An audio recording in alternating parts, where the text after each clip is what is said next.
ശ്രീ അവൻ്റെ ഗേൾഫ്രണ്ട് ലാവണ്യയെ വിളിക്കാൻ എയർപോർട്ടിൽ പോയതാണ്. കൂടെ അപ്പവുമുണ്ട്.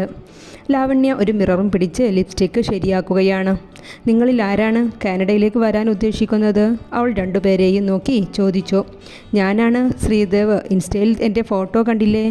ആ, ഞാൻ ഫോട്ടോ ശ്രദ്ധിച്ചില്ല. ബൈ ദ ബൈ, മാരേജ് എൻ്റെ ഒരു ബിസിനസ്സാണ്. എന്നാൽ ഈ ബിസിനസ് എൻ്റെ ഫാമിലിക്ക് അറിയില്ല കേട്ടോ, ശ്രീ പറഞ്ഞു. ഒരു പേപ്പർ മാരേജ്. കാനഡയിൽ കയറിയാൽ ഉടൻ തന്നെ ഈ റിലേഷൻ ബ്രേക്കപ്പ് ചെയ്യാം. എമൗണ്ട് അഡ്വാൻസ് ഇപ്പോൾ തരാം, ബാക്കി ഏജൻറ്റ് മുഖേന. ഓക്കെ, അവർ ഡീൽ ഉറപ്പിച്ചു. അവർ വീട്ടിലെത്തിയതും എല്ലാവരും ഉമ്മറത്ത് നിൽക്കുന്നുണ്ടായിരുന്നു. ശ്രീ ലാവണ്യയുടെ അടുത്തേക്ക് വന്നു. ആ നീലധാവണിയിലുള്ള പെൺകുട്ടിയാണ് നക്ഷത്ര, നച്ചു. ഓ, മനസ്സിലായി, അവർ സ്വകാര്യം പോലെ പറയുകയാണ്. Hi Nachchu, how are you? Lavanya ഓടി വന്ന് നച്ചുവിനെ കെട്ടിപ്പിടിച്ചു.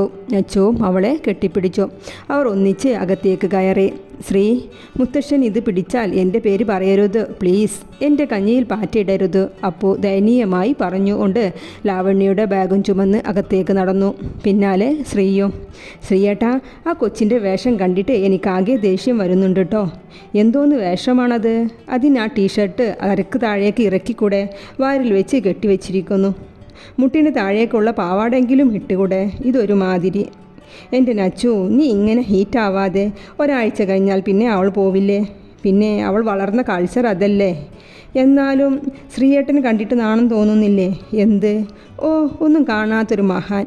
എൻ്റെ നച്ചു, ഞാൻ അവിടെ ഒന്നും നോക്കിയിട്ടില്ല. നച്ചുട്ടി പറഞ്ഞപ്പോഴാണ് ഞാൻ ഓർത്തത് തന്നെ, ഈ വക ഡ്രസ്സാണല്ലോ അവൾ ധരിച്ചിരിക്കുന്നതെന്ന്. എന്നാലേ ഇനി അങ്ങോട്ട് നോക്കണ്ട, അപ്പച്ചിക്ക് ഇനി എന്തൊക്കെ പറയാനുണ്ടാകൂ എന്തോ, അവൾ മുകളിലേക്ക് നോക്കിക്കൊണ്ട് പറഞ്ഞു. അല്ല നച്ചുട്ടി, ഞാൻ കല്യാണം കഴിക്കാൻ ഉദ്ദേശിക്കുന്ന പെണ്ണല്ലേ അവൾ. അപ്പോൾ ഞാൻ നോക്കിയാലെന്താ? ശ്രീ വിനയം ഭാവിച്ച് ചോദിച്ചു. നോക്കിയാലേ ഞാൻ രണ്ട് കണ്ണും കുത്തിപ്പൊട്ടിക്കും, പറഞ്ഞേക്കാം. കല്യാണം കഴിക്കാൻ പോകുന്നല്ലേ ഉള്ളൂ, കഴിച്ചിട്ടില്ലല്ലോ, അത് ഓർമ്മയിലുണ്ടായിക്കോട്ടെ, അവൾ ചുണ്ടുകൂട്ടി പറഞ്ഞു. ശ്രീയുടെ ചുണ്ടിൽ ഒരു പുഞ്ചിരി നിറഞ്ഞു നിന്നു. എൻ്റെ നച്ചോ, നീ ആ പെണ്ണിനെ മുത്തശ്ശൻ്റെയും മാമൻ്റെയും ഇടയിൽ ഇരുത്തി ഇവിടെ വന്നിരിക്കുകയാണോ? അതിനെ മുറിയിൽ കൊണ്ടിരുത്ത്. ഞാൻ മറന്നു അപ്പച്ചി, ഞാൻ ഇപ്പോൾ കൊണ്ടുവരാം. നച്ചു മുറിക്ക് പുറത്തേക്ക് ഇറങ്ങി. ആ പിന്നെ ശ്രീ, നീ ആ പെണ്ണിൻ്റെ പിന്നാലെ നടക്കൊന്നും വേണ്ട, അതിൻ്റെ അടുത്ത് നിന്ന് മാറി നിന്നോ. സീത ശ്രീയെ ഒന്ന് കൂർപ്പിച്ചു നോക്കി പുറത്തേക്ക് നടന്നു. ശ്രീയും നച്ചും ലാവണ്യയുമായി സംസാരിച്ച് നടുമുറ്റത്തിരിക്കുകയാണ്. നിങ്ങളുടെ ഫാമിലി വെരി ഇൻട്രസ്റ്റഡ്. എത്ര നല്ല ഫാമിലിയാണ് ശ്രീദേവ് നിൻ്റെ. ഇവരെ വിട്ട് നീ എന്തിനാ കാനഡയിലേക്ക് വരുന്നത്? അത് ലാവണ്യ, നമ്മുടെ കാരിയർ നോക്കണ്ടേ. ലാവണ്യ എന്തേ കാനഡയിൽ സെറ്റിലായി? ശ്രീ തിരിച്ചു ചോദിച്ചു. എനിക്ക് ഈ നാട് ഇഷ്ടമില്ല, അതുതന്നെ. പിന്നെ ഈ വിവാഹം പോലെയുള്ള ചുറ്റുകളിലൊന്നും എനിക്ക് താല്പര്യവുമില്ല. ഇത് കേട്ടതും നച്ചു ശ്രീയെ ഒന്ന് കൂർപ്പിച്ചു നോക്കി. അവിടെ നിന്നും എഴുന്നേറ്റ് പോയി. അല്ല ശ്രീ, നീയും ആ പോയളുമായിട്ട് എന്താ ബന്ധം? എന്ത് ബന്ധം? അവൾ എൻ്റെ കസിനാണ്, എൻ്റെ ബെസ്റ്റ് ഫ്രണ്ടാണ്. ആ, അത് എനിക്കും മനസ്സിലാവുന്നുണ്ട്. ലാവണ്യ അതും പറഞ്ഞ് അവിടെ നിന്നും എഴുന്നേറ്റ് പോയി. എടി സീത, നിൻ്റെ മോൻക്ക് ആ കാനഡക്കാരിയോടൊരു ചായ്വില്ലേ? ശ്രീയുടെയും ലാവണ്യയുടെയും സംസാര ശൈലി ശ്രദ്ധിച്ചു കൊണ്ടിരുന്ന സുദേവിൻ്റെ സംശയമാണ്. ഓ മനുഷ്യ, അങ്ങനെ വല്ലതും ഉണ്ടെങ്കിൽ അവളെ ഞാൻ ഇവിടുന്ന് അടിച്ചിറക്കും. സീത പുച്ഛിച്ചുകൊണ്ട് അടുക്കളയിലേക്ക് നടന്നു. രാത്രി നച്ചുവിൻ്റെ കൂടെയാണ് ലാവണ്യ കിടക്കുന്നത്. നച്ചു ഫ്രഷായി ഉറങ്ങാൻ വന്നതാണ്. മുടി നിവർത്തിയിട്ട് നന്നായി കെട്ടിവെച്ചു. ധാവണിശീല അഴിച്ച് വിടർത്തിയിട്ട് കട്ടിൽ കയറിയിരുന്നു. ഇതെല്ലാം നോക്കി ലാവണ്യ അടുത്തിരിക്കുന്നുണ്ട്. നീ പ്രണയിക്കുന്നുണ്ടോ അവനെ? ലാവണ്യയുടെ പെട്ടെന്നുള്ള ചോദ്യം കേട്ടതും നച്ചു ചിന്തയിൽ നിന്നും ഉണർന്നു. ആരെ? എൻ്റെ നച്ചു, ഇപ്പോൾ നീ ചിന്തിച്ചു കൊണ്ടിരിക്കുന്ന ആളെ. ഓ, ഒരു പ്രാവശ്യം പോയാൽ പിന്നെ തിരിച്ചു കിട്ടില്ല കേട്ടോ. പോകാൻ ആഗ്രഹിച്ച് നിൽക്കുന്ന ആളെ എങ്ങനെ പിടിച്ചു വെക്കും? അത് നച്ചു, പ്രണയത്തിൻ്റെ കൂട്ടിൽ പിടിച്ചിട്ടാൽ പിന്നെ എവിടേക്കും പോവില്ല. അതിൽ എൻ്റെ മനസ്സിലെ പ്രണയം ഞാൻ ഇതുവരെ അറിയിച്ചിട്ടില്ലല്ലോ. ഇരുവരും സംസാരിച്ചിരിക്കുമ്പോഴാണ് സീത അങ്ങോട്ട് വന്നത്. നച്ചു വാ, ഒരു കാര്യം പറയട്ടെ. സീത വിളിച്ച് പുറത്തേക്ക് നടന്നു. നച്ചു കൂടെയും. നച്ചുവിനെയും കൂട്ടി സീത ശ്രീയുടെ റൂമിലേക്ക് പോയി. മുത്തശ്ശൻ്റെ ഷഷ്ടിപൂർത്തിയാണ് അടുത്ത മാസം. ചെറിയച്ഛനും അപ്പച്ചിയും അമേരിക്കയിൽ നിന്ന് വരുന്നുണ്ട്. ഷഷ്ടിപൂർത്തി കഴിഞ്ഞ് അവർ പോകൂ. ദയവ് ചെയ്ത് അവരുടെ മുന്നിലേക്ക് ആ പെണ്ണിനെ മാന്യമായ ഡ്രസ്സിട്ട് ഇറക്കണം, കേട്ടല്ലോ. 5-6 ആണുങ്ങളുള്ള വീടാ. സീത ഇരുവരെയും നന്നായി ഒന്ന് നോക്കി. ശ്രീ, എന്നെ ഒന്ന് ഇവിടം കാണിച്ചുതാ. ലാവണ്യ ശ്രീയുടെ അടുത്തായി വന്നിരുന്നു കൊണ്ട് പറഞ്ഞു. ഇത്രയേ ഉള്ളൂ, വാ. ശ്രീ അവളെയും കൂട്ടി പുറത്തേക്ക് ഇറങ്ങി. അതെ ശ്രീയേട്ടാ, അപ്പച്ചിയെ ദേഷ്യം പിടിപ്പിക്കണ്ട, വേഗം വരാൻ നോക്കൂ, അവൾ പിന്നിൽ നിന്നും വിളിച്ചു പറഞ്ഞു. ആ. ശ്രീ തിരിഞ്ഞു നോക്കുക പോലും ചെയ്യാതെ മറുപടി നൽകി. നച്ചു കലങ്ങിയ കണ്ണുകളോടെ നോക്കിയത് അപ്പുവിൻ്റെ മുഖത്തേക്കാണ്. നച്ചുട്ടി, അവൻ സങ്കടത്തോടെ വിളിച്ചു. ഹേയ്. അവൾ കണ്ണുകൾ തുടച്ച് അകത്തേക്ക് നടന്നു. ശ്രീയും ലാവണ്യയും കോഫി ഷോപ്പിൽ ഇരിക്കുകയാണ്. ശ്രീ, എന്നാ നമ്മുടെ കാര്യം നിൻ്റെ പേരൻസിനോട് പറയുന്നത്? നച്ചു ഇന്ന് പറയും. അതിന് തനിക്ക് നേരിട്ട് പറഞ്ഞാൽ പോരെ? അത് ശരിയാവില്ല ലാവണ്യ. നച്ചുവിനെ അവർക്ക് വലിയ കാര്യമാണ്.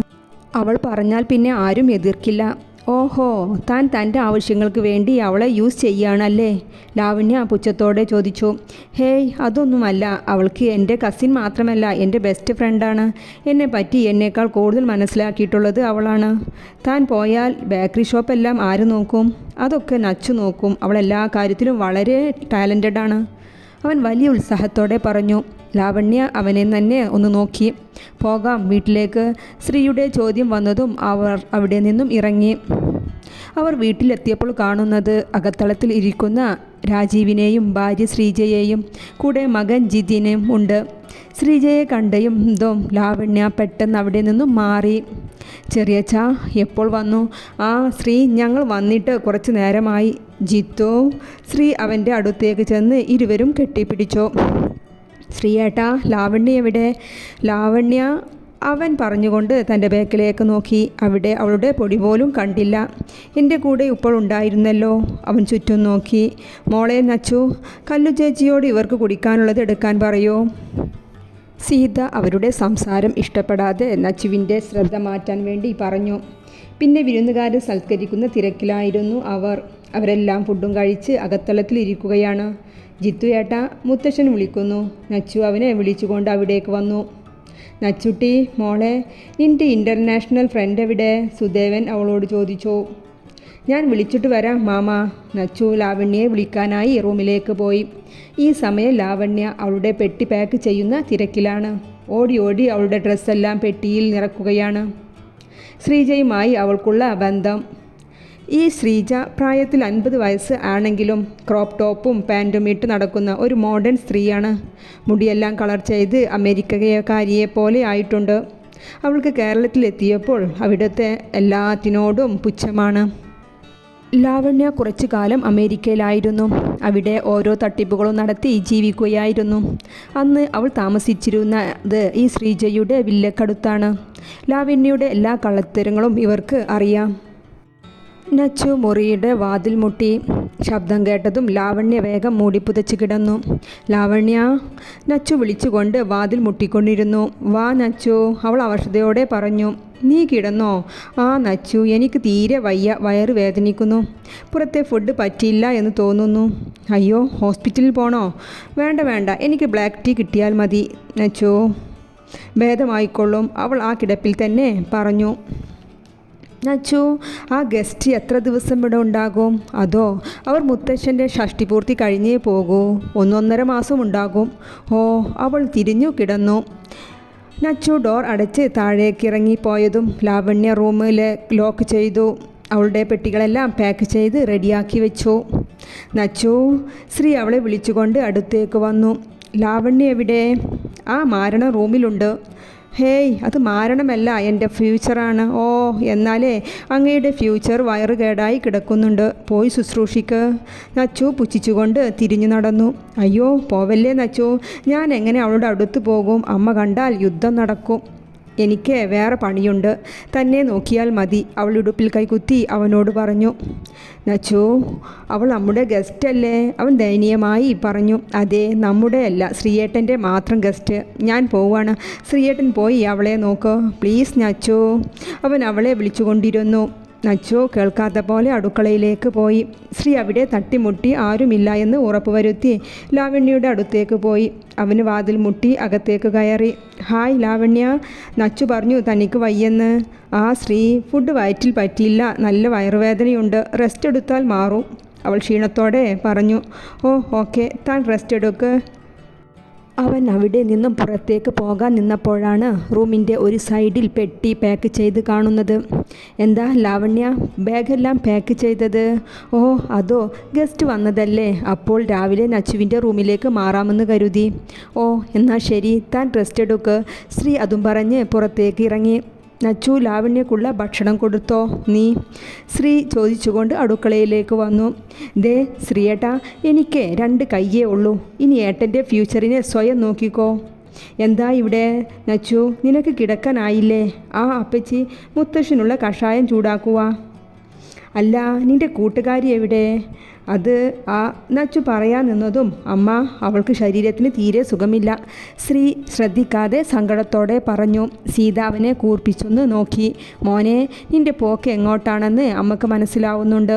അടങ്ങി ഒതുങ്ങി നിന്നാൽ നിനക്ക് നന്ന്. അവർ താക്കീതോടെ പറഞ്ഞ് അവിടെ നിന്നും പോയി.